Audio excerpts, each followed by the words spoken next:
যথারীতি অফিস ছুটির পরে বাড়ি ফিরলাম, দেখি বউ রেগে আগুন। বলল যে তুমি এটা আমাকে কি পাঠিয়েছো? আমি বললাম কেন? আমার মনের যা সত্যি সেটাই তো তোমাকে লিখে পাঠিয়েছি। বললো মেসেজটা পড়ে দেখো।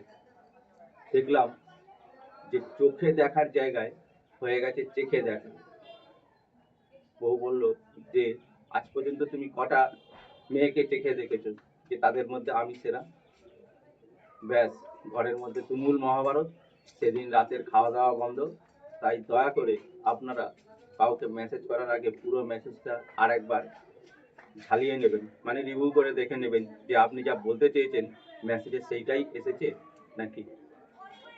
যদি আপনাদের এই ভিডিওটি ভালো লেগে থাকে তাহলে ইউটিউবে আমার যে চ্যানেল হাসির গল্প সেইটাকে একটুখানি মডিফাই করে নাম রাখা হয়েছে কালকেতু দ্য স্টোরি নাইট। এই চ্যানেলটি অবশ্যই সাবস্ক্রাইব এবং লাইক করে দেবেন, যাতে আপনাদের সবার কাছে আরো বেশি করে আমি পৌঁছতে পারি। ভালো থাকুন আপনারা, সবার ইচ্ছা পূরণ হোক।